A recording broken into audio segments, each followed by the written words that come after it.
Now 2.2.2, here's a question that involves the K method, or I won't be using the K method, but if you have any questions about the K method, please don't hesitate to ask. Now firstly, let's look at this.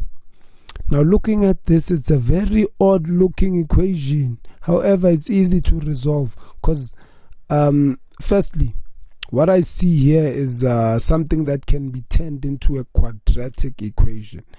So how do I turn it into a quadratic equation? I can start off by looking at this 4 and turning it into 2 to the power of 2 in brackets x, right? And then I have my plus 8.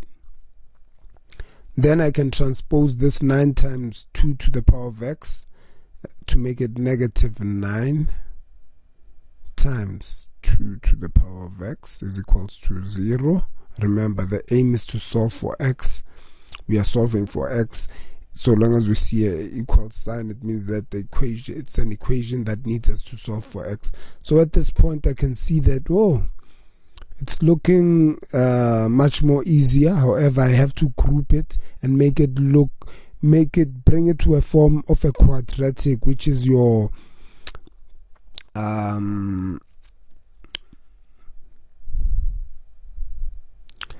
ax squared plus bx minus c, right, equals to naught. So I'm going to bring it to that form, which will be your 2 to the power of 2x. That's the form I'm talking about. So this needs to come to the middle, minus 9 times 2 to the power of x, and then plus 8. So this is a quadratic equation. Now, if you want to know how to solve this using the K method, please ask. Now, I'm not going to use the K method. I'm just going to use the format as is. So what's going to happen here? I know that if I were to factorize this, I'd have to have 2 brackets equals to 0. And then I know my multiples of 8, which will give me 8 is negative 8 and negative 1, right? So now that adds up to 9, negative 9. So I see that, well, this is working out nicely.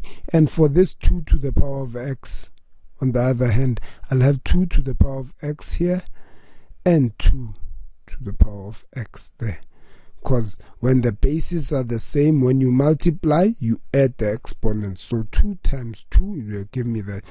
So therefore, once you're at this point, it's easy to solve because you can see that, okay, 2 to the power of x. So I'm looking for the product of the left-hand side. I'm going to say, okay, this negative becomes positive 1, or 2 to the power of x is equals to, that turns into positive 8. So clearly,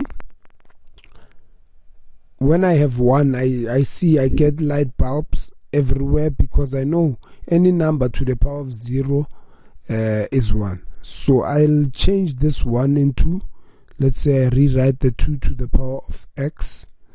I have my 2 to the power of 0, because now I made the bases the same. Therefore, x will be equals to 0.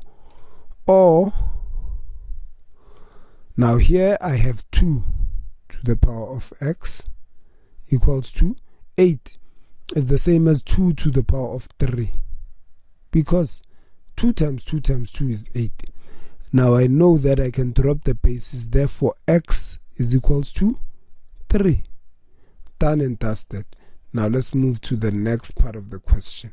Now we have another one which involves sets.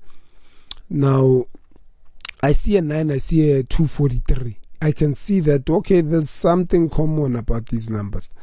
You could write them as 3 raised to something. So to start this off, I am gonna remove the square root because I cannot solve for x while I have the square root. So here I have my 9, which is the same as 3 to the power of 2. I will say, okay, in brackets, 3 to the power of 2. I close the bracket. This x means that this will become 1 over x right here outside the bracket. So that is solved. Now I want to turn this also into 3 to the power of something. Now if you check in your calculator, 3 to the power of 5 is equals to 243. Now once I'm at this point, I can see that so I'm getting hot now. What I simply need to do is to ensure that I take away this bracket. So 2 times 1 is 2. So I'll have my 3 to the power of 2 over x and equals to 3 to the power of 5.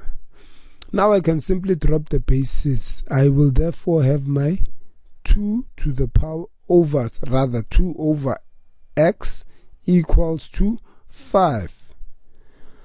What do you do in this case? It's easy. Where there's x, you put a 5. Where there's x, you see, you just do your algebraic work. X is therefore equals to 2 over 5. And that's how easy it was. So if you have any questions, please holler.